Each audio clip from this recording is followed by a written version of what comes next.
Hello everyone, कैसे आप लोग। Welcome to English point and this is Kaushal Kishore Sharma. आज का ये प्रीवियस ईयर का क्वेश्चन है आरपीएससी और ये school education department lecturer and coach का है इंग्लिश का पेपर। तो और बहुत ही अच्छे अच्छे इसमें क्वेश्चंस हैं इंग्लिश ग्रामर के। तो चलिए वन बाय वन हम इनको समझते हैं कि इन क्वेश्चंस में क्या क्या महत्वपूर्ण चीजें हैं और जो एक एग्जाम को कैसे सॉल्व करें, यानी जब भी हमें कोई एक पेपर मिलता है तो हम उसको कैसे सॉल्व करें, क्या चीजें माइंड में आपको रखनी है जिससे आप ज्यादा से ज्यादा एग्जाम में स्कोर कर पाए। तो सबसे पहला क्वेश्चन लेते हैं। क्वेश्चन नंबर है 1। If I had known that you were coming I dash met you at the airport. तो इस क्वेश्चन में आपको क्या करना है।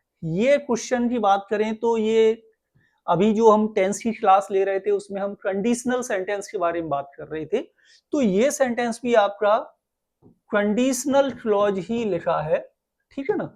और थर्ड कंडीशन है, कौन सी कंडीशन है ये आपकी थर्ड कंडीशन है। और इफ क्लॉज आपका लिखा है पास्ट परफेक्ट टेंस में, इफ क्लॉज पास्ट परफेक्ट में लिखा है तो जो आपका प्रिंसिपल क्लॉज है वो बनेगा किसमें, वुड हैव प्लस वर्ब की थर्ड फॉर्म। अब मीट का थर्ड फॉर्म ऑलरेडी यहां पर मैट लिखा हुआ है, तो इस तरह से ऑप्शन नंबर 2 राइट आंसर होगा।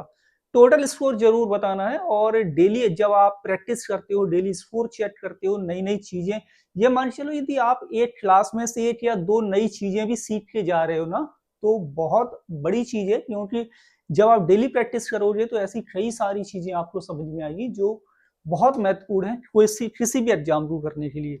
नेक्स्ट है क्वेश्चन नंबर 2। करेक्ट सिनोनिम बताना है ग्रैंडर का, ठीक है ना। अब इसमें को हम पहले वर्ड देखें, GRAND, ग्रैंड। ग्रैंड मीन्स क्या होता है, ग्रैंड मीन्स होता है भव्य, है ना।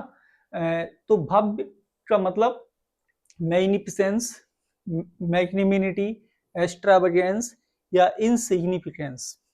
तो राइट आंसर क्वेश्चन नंबर 2 में क्या होगा, क्वेश्चन नंबर 2 का जो राइट आंसर होगा ये होगा ऑप्शन नंबर ए। ग्रैंडर क्या है आपका, नाउन है, ठीक है ना। और ये केवल ग्रैंड की बात करते तो ये एडजेक्टिव होता, लेकिन नाउन का सिनोनिम भी क्या होगा, नाउन ही होगा। ऐसे याद कर लो, वर्ड के अंत में ENCE सफिक्स लगा है तो वो आपका नाउन होगा।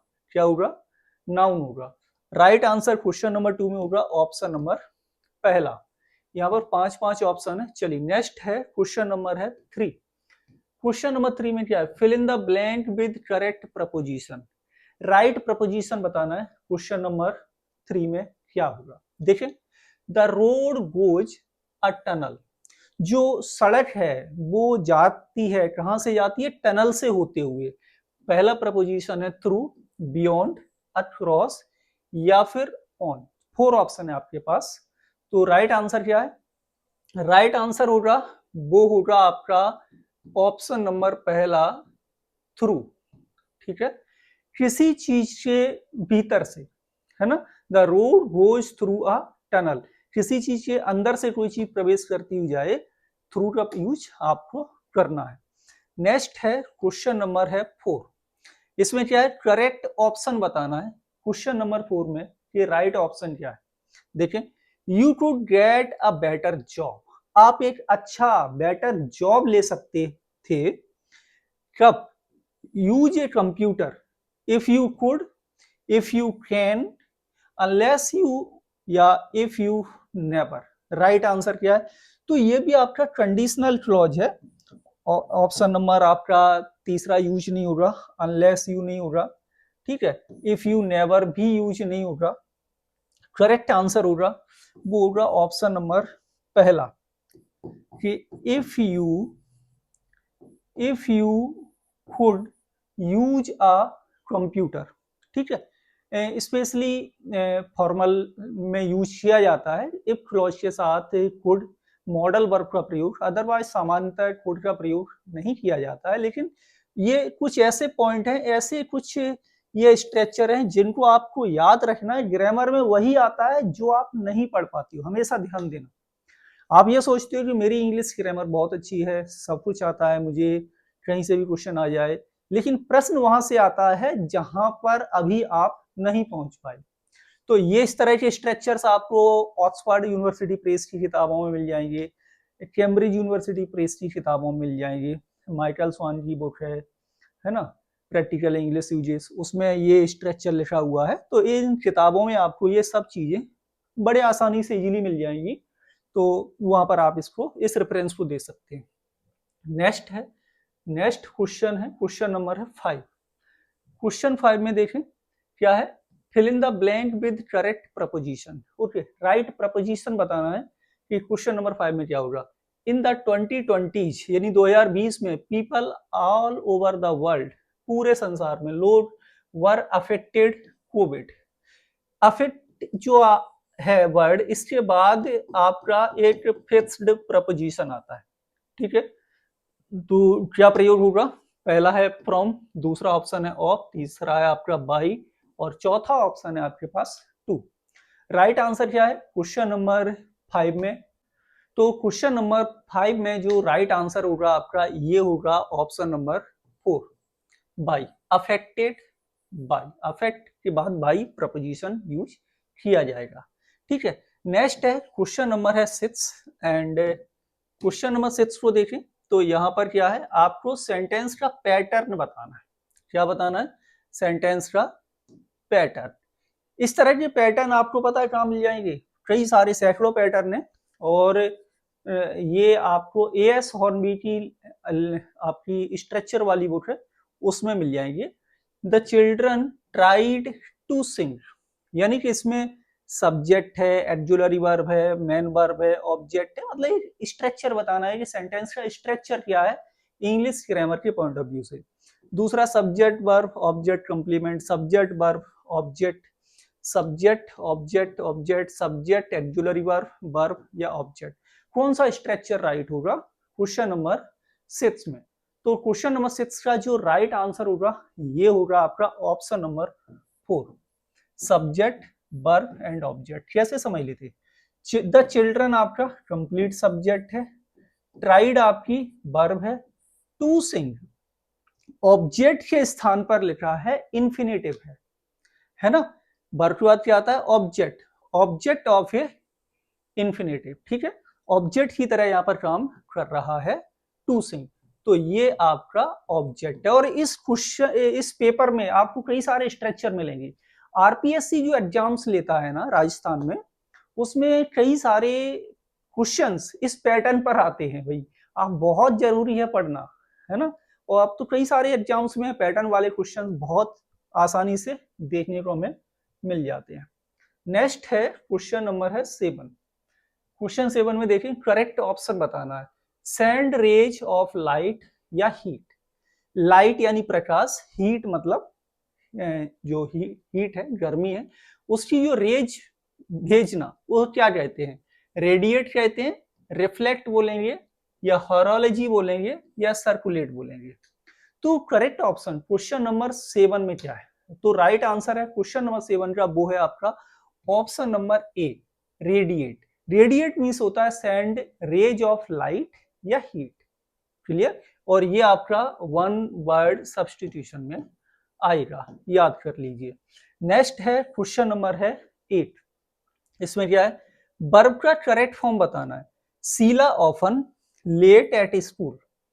अब यहां पर बताना है कौन सा वर्ब यहाँ करेक्ट होगा, had arrived, has arrived, arrives या इज अराइविंग। चलो पहले पूरे सेंटेंस को समझते हैं। सेंटेंस में सब्जेक्ट है शीला, ऑफन है आपका एडवर्ब, एडवर्ब ऑफ फ्रीक्वेंसी है, ठीक है। लेट आपका एडवर्ब है, एट स्कूल प्लेस बता रहा है, ठीक है। अब देखो adverb of frequency always, often, sometime, usually, rarely, seldom, occasionally, ये सारे के सारे एडवर्ब सामान्यतः इंडेफिनिट टेंस में प्रयोग किए जाते हैं, तो हम परफेक्ट हटा देते हैं, कंटिन्यूअस टेंस में भी यूज नहीं हुई है। और ऑफन फ्रीक्वेंसी बता रहा है तो जनरल बात हो रही है, यानी कि वो अक्सर लेट आती है, तो ये हैबिट में आ जाएगा, हैबिचुअल एक्शंस हो जाएगा। तो हैबिचुअल एक्शंस वाले कार्य प्रेजेंट इंडेफिनिट टेंस में हम बनाते हैं। तो Sheela often arrives late at school, option number 2 question number 8 में राइट आंसर होगा। नेक्स्ट है क्वेश्चन है क्वेश्चन नंबर क्या है, नेक्स्ट है क्वेश्चन नंबर है 9। अब क्वेश्चन नंबर 9 जो है ना, ये क्या कह रहा है, सेंटेंस को ट्रांसफॉर्म कर दो इंटेरोगेटिव में बिना उसके मीनिंग को चेंज किए, यानी सेंटेंस का मीनिंग नहीं बदलना चाहिए और सेंटेंस हमारा इंटेरोगेटिव बना दो। तो कैसे बनेगा वो देखो। We could have done nothing without your, okay, we could have done nothing without your help, यानी हम आपकी सहायता के बिना कुछ भी नहीं कर सकते थे। इसको हम इंटेरोगेटिव कैसे बनाए, लेकिन मीनिंग नहीं बदलना चाहिए, मीनिंग यही रहना चाहिए। What could we have done without your help, can we have done anything without your help, या could we have done nothing without your help, या what could we do without your help. Question number 9 right answer क्या होगा, चलो देखते हैं। Question number 9 का जो right answer होगा ये होगा ऑप्शन नंबर पहला, what could we have done without your help, यानी हम आपकी सहायता के बिना क्या कर सकते थे, यानी कि हम आपकी सहायता के बिना कुछ भी नहीं कर सकते थे, है ना। तो व्हाट से इस क्वेश्चन को बनाएंगे, और ये ट्रांसफॉर्मेशन चैप्टर भी बहुत इंप्रूव करना होगा आप सभी लोगों को, कि सेंटेंस को इंटेरोगेटिव से पॉजिटिव बनाना, अफर्मेटिव बनाना, उस बिना उसके मीनिंग को चेंज किए बिना। तो ये ट्रांसफॉर्मेशन का टॉपिक भी बहुत इंपॉर्टेंट है, उसको भी आपको ध्यान देना होगा। चलिए नेक्स्ट क्वेश्चन देखेंगे। नेक्स्ट है क्वेश्चन नंबर है 10। क्या है भाई, क्वेश्चन नंबर है 10। हाँ ओके ओके, क्वेश्चन नंबर 10 में है कि यहाँ पर इनकरेक्ट कंडीशनल सेंटेंस बताना है। कंडीशनल सेंटेंस समझते हो, adverb clause of condition. 4 sentence लिखे, इनमें से क्या है, एक गलत है, 3 सही है। तो अब कैसे हैं वो समझ लो। पहले कंडीशनल सेंटेंस को हम यहां समझते हैं। देखो पहले तो कंडीशनल सेंटेंस को हम यहां समझ लेते हैं कि कंडीशनल सेंटेंस आखिर होते क्या हैं। ठीक, कंडीशनल सेंटेंस, इफ क्लॉज आपको मिलेगा सामान्यतः, इसमें क्या ध्यान देना है, इसका थोड़ा HDMI हिल रही है, अभी मैं इसको फिक्स कर देता हूं। ओके चलो देखें। तो कंडीशनल सेंटेंस मतलब इफ क्लॉज, तो इफ क्लॉज पर आपको क्या ध्यान देना है वो समझ लो कि यदि इफ क्लॉज आपका किसमें लिखा हो, प्रेजेंट इंडेफिनिट टेंस में, तो दूसरा क्लॉज बनता है आपका फ्यूचर में। ठीक है, दूसरा क्लॉज फ्यूचर में बनेगा। यदि कंडीशनल क्लॉज आपका पास्ट इंडेफिनिट टेंस में लिखा हो, तो दूसरा क्लॉज सामान्यतः वुड प्लस वर्ब की फर्स्ट फॉर्म से बनेगा। यदि इफ क्लॉज आपका पास्ट परफेक्ट टेंस में हो, तो दूसरा क्लॉज सामान्यतः वुड हैव प्लस वर्ब की थर्ड फॉर्म से बनेगा। इसमें भी ध्यान देने वाली बात क्या है, इसमें ध्यान देने वाली बात यह भी है कि ये आपकी प्रोबेबल कंडीशन है। ठीक है, ये इम्प्रोबेबल जिसे हम इमेजिनरी कंडीशन कहते हैं, और ये इम्पॉसिबल कंडीशन है। अब type 1 condition, type 2 condition, type 3 condition, आप जिस तरीके से भी इसको पढ़ते हो। ठीक, चलिए नेक्स्ट देखो। ठीक है, नेक्स्ट है क्वेश्चन नंबर है 10। करेक्ट कंडीशनल सेंटेंस बताना कि इनमें से कौन सा आपका सेंटेंस जो कंडीशनल है वो क्या है, गलत है। If I had time, I should have visited the exhibition. If I had time यानी पास्ट परफेक्ट टेंस, ये हेल्पिंग वर्ब, ये मेन वर्ब, दूसरा should have प्लस वर्ब की थर्ड फॉर्म। ठीक है, क्लियर है। If I had time, यदि मेरे पास समय होता, I would have visited the exhibition. If I had time, I could have visited. If I had time, I would have visited. अब इन 4 sentence में से एक सेंटेंस गलत है, और वो है ऑप्शन नंबर 2। क्यों है वो देखो, क्योंकि इफ के बाद आई सब्जेक्ट है आपका, हेड आपकी वर्ब की सेकेंड फॉर्म है, पास्ट इंडेफिनिट लिखा है आपका सेकेंड फॉर्म पास्ट। इधर वुड है प्लस वर्ब की थर्ड फॉर्म है, तो यहां पर हैड के साथ वर्ब की थर्ड फॉर्म होना चाहिए था, ठीक है, जो कि अन्य 3 क्लॉज में है हमारे में, इसमें नहीं है, तो बस यहीं पर ये गलत हो गया, यहाँ पर क्या हो गया, ये गलत, ठीक। तो ये आज की क्लास में इतना ही हम रखेंगे, ये हो गए 10 सेंटेंस। क्लास कैसी लगी कमेंट के माध्यम से बताओ। अभी इसमें बहुत सारे क्वेश्चंस हैं, सभी को हम 1 बाय 1 एक्सप्लेन करके सारे क्वेश्चंस को समझेंगे। आज की क्लास कैसी लगी ये कमेंट के माध्यम से बता सकते हो। अभी तक आप लोगों ने इंग्लिश पॉइंट के यूट्यूब चैनल को सब्सक्राइब किया, जल्दी से कर लो भाई, और साथ ही साथ इंग्लिश पॉइंट के ऐप को भी डाउनलोड कर सकते हो, प्ले स्टोर पर आपको मिल जाएगा। मिलेंगे आपसे अगली क्लास में। Thank you for watching.